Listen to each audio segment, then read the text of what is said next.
우리의 사는 곳을 정결하게 하는 은혜가 저와 여러분에게 있기를 주의 이름으로 축원합니다. 아멘.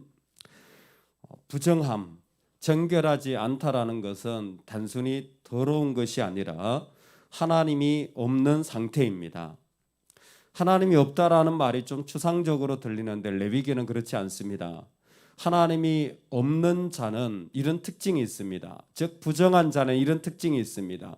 부정한 자는 다른 어떤 것에서 다 가능할지 모르지만 그가 첫 번째로 배제되어지는 자리가 있는데 바로 하나님을 향한 제사의 자리에 못 들어가게 되는 거예요. 즉 하나님이 없게 된 사람의 가지는 삶의 특징이 뭐냐면 하나님에 대한 식욕이 없어집니다. 내 기도나 내 예배나 내 찬송의 자리가 그냥 가면 가는 것이고 그것이 내 안에 갈망되어지거나 소망되어지지 않는다라는 것입니다. 여러분, 그러므로 우리에게 제일 위험한 게 뭐냐면 내 안에 하나님께 나아가는 자리가 흔들리고 그것이 더러워지고 그것이 부정해지는 게 우리 인생의 가장 큰 위기라는 것입니다. 여러분, 이 세상에 어떤 것도 위기가 아닙니다. 왜? 하나님이 계시면 그 위기는 다 기회로 바뀝니다. 근데 진짜 위기는 뭐냐면 내 안에 하나님 없음이 드러나는 게 위기입니다. 오늘 우리의 자리에 하나님에 대한 그 갈망함이 가득한 은혜가 있기를 주의 이름으로 축원합니다. 여러분, 이것은 우리가 인간이라는 존재를 통하여서 구별해 내가야 합니다. 읽은 말씀은 집에 대한 정결입니다. 어떻게 보면 상당히 좀 우스꽝스럽습니다. 집은 비인격체지 않습니까? 사람도 아니고 그렇다고 그게 성막도 아니고 그냥 건물인데 하나님은 그 건물을 부정하다 그런 것입니다. 주일날 나눴지만 건물 자체가 부정해지는 일들이 없습니다. 그럼에도 불구하고 레위기는 건물 자체가 부정해지고 더러워질 수 있다라는 겁니다. 이 이야기의 핵심이 뭘까요? 왜 건물이, 집이 부정하다고 할까요? 집에 색점이 있으면 그것을 감염되었다라고 생각하고 제사장에 가서 푸르스름하거나 불구스름한 점이 생기고 그 자리가 움푹 파였으면 7일이 지난 뒤에 다시 가보라 그랬어요. 이 나병이 특징이 털이 휘어지고 우묵해지면 나병이라 그랬는데 집도 이 나병이라는 균의 특징이 그것을 갉아먹어서 아마 우묵하게 하는 특징이 있나 보죠. 그래도 또 그러면 그 부분을 긁어내고 다른 흙이나 무엇으로 채워서 또 기다려 봅니다. 그래도 번지면 어떻게 합니까?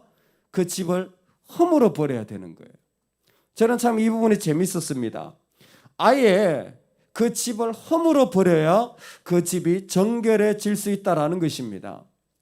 우리가 살아가는 삶의 자리에 집이 얼마나 중요한지를 하나님이 말씀하시는데 사실 이 집에 대한 이야기는 이스라엘 백성에게 그렇게 중요하게 안 들릴 것 같습니다. 다른 어떤 이야기는 다 지금 살아가는 것과 연결되어 있어요. 그런데 광야에 있는 이스라엘이 집이 어디 있습니까? 지금 이 말씀은 그들이 가나안 땅에 장차 정착해가지고 거기에서 자기 집을 가졌을 때 이야기예요.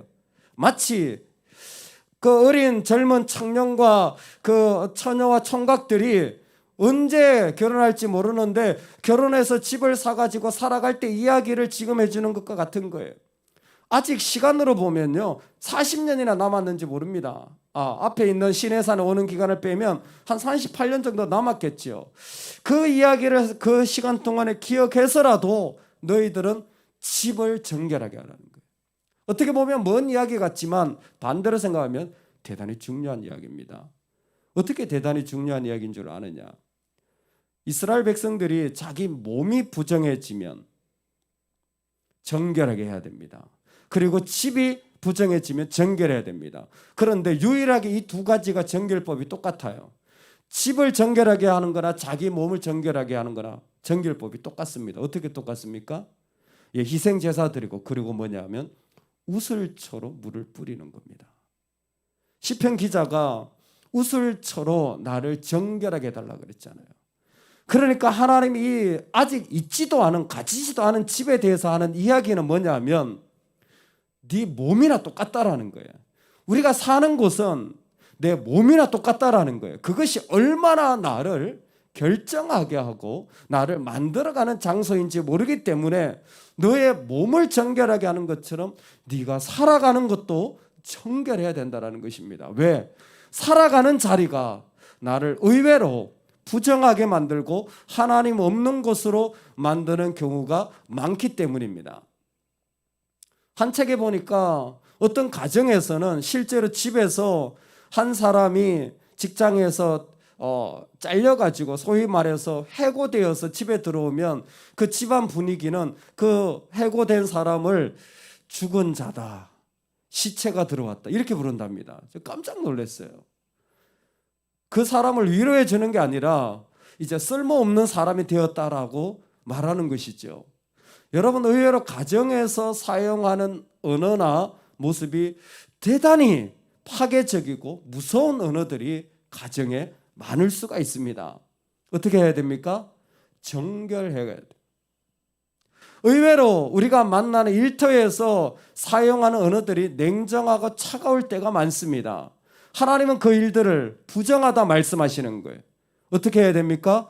내가 살아가는 자리를 주의 백성들이 정결하게 해야 되는 것입니다.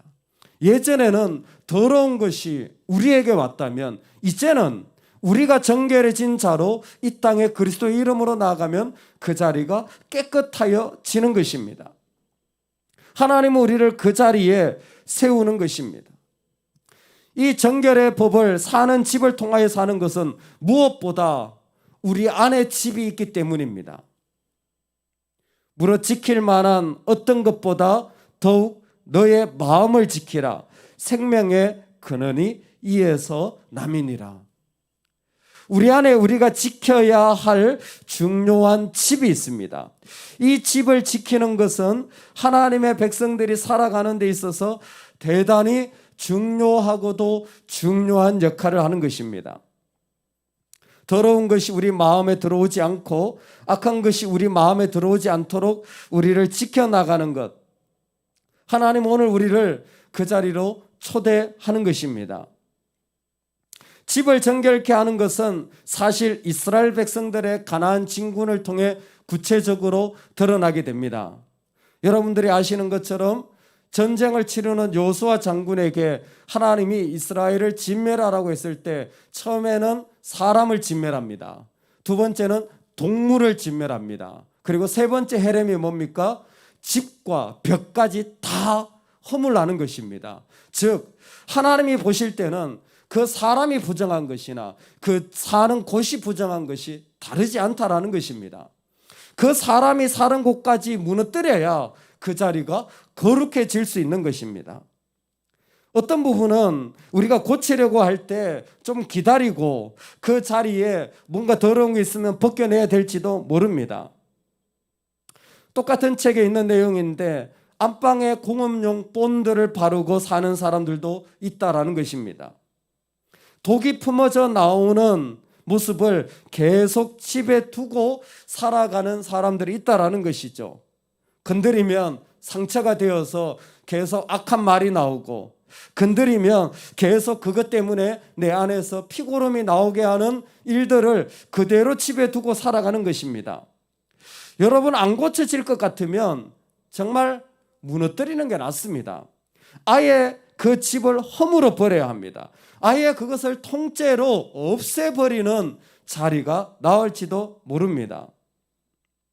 고린도서에서 이전 것은 지나갔으니 라고 말씀하시는 것은 어떻게 보면 완전히 허물어진 자리를 향한 선포가 아닐까 생각을 합니다.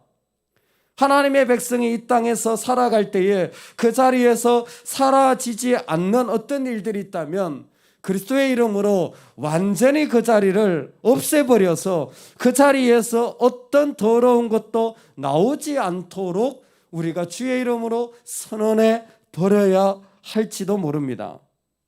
여러분, 우리는 예수님의 이름이 능력이 있다고 믿는 자들입니다. 믿으십니까? 믿으십니까? 아멘.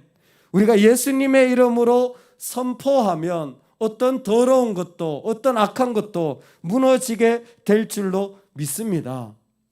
하나님의 백성들이 나아가는 그 자리에 주의 이름으로 선언하면 그 자리는 하나님의 이름으로 세워지는 자리가 되어지게 될 줄로 믿습니다. 하나님의 말씀을 이스라엘 백성들에게 주며 아직 있지도 않은 집에 대하여서 미리 이 말씀을 주시는 것은 무엇보다 그들의 마음의 집이 정결하기를 원하셨던 것 같습니다. 다윗은 이 부분에서 지혜를 가졌던 자입니다. 어떻게 사는 것을 정결하게 하고 어떻게 더러워져서 안 없어지는 집을 허무는 것입니까? 다윗이 가졌던 방법은 우리에게도 너무나 좋은 방법일 것 같습니다. 우리가 할 수 있는 정결법은 바로 묵상입니다. 우리가 가지고 있는 우슬초는 바로 성경입니다. 복이 있는 자는 하나님의 말씀을 낮과 저녁으로 묵상한다고 하였습니다. 아침과 저녁으로 이 말씀을 묵상하는 것이 우리의 영혼 그리고 우리가 살아가는 삶의 가정의 자리를 정결하게 만드는 가장 좋은 자리입니다. 지금도 하나님은 죽음에 처한 백성들을 회복시켜 주시기를 원하십니다.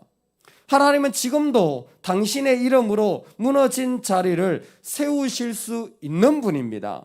어떻게요? 묵상을 통하여서 말입니다. 주님의 이름은 여전히 저와 여러분 속에서 이 묵상의 능력을 통하여 일어나게 될 줄로 믿습니다.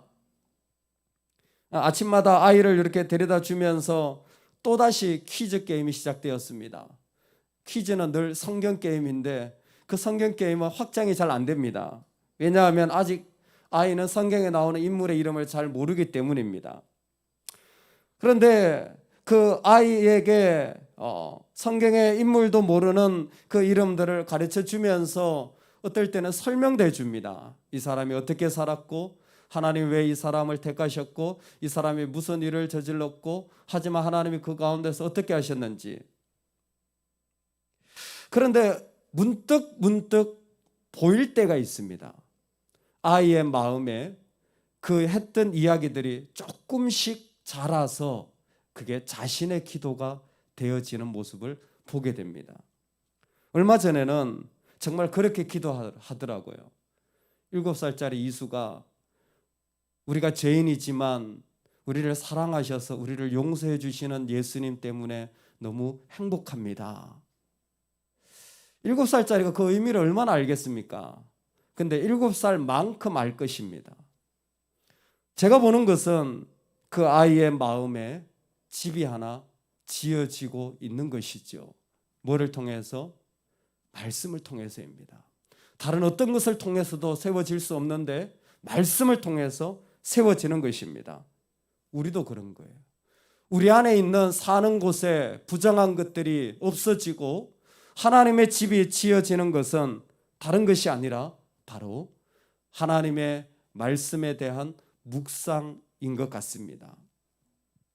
여러분 삶에 하나님에 대한 갈망과 하나님에 대한 소망이 날마다 넘치기를 주의 이름으로 축원합니다. 저와 여러분이 살아가는 가정이 정결하기를 소망합니다. 무엇보다 우리 마음이 하나님 앞에서 정결하기를 소망합니다. 때로는 그 자리에 가서 우슬초로 정결하게 해야 되고 때로는 그 집을 아예 허물어 버려야 될지도 모릅니다.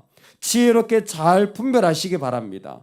중요한 것은 우리 안에 하나님의 말씀이 심겨질수록 하나님의 말씀을 더욱 알게 될수록 우리는 더 정결한 곳에서 살아갈 수 있게 되어진다라는 것입니다. 이 은혜가 저와 여러분에게 있기를 주의 이름으로 축원합니다. 아멘.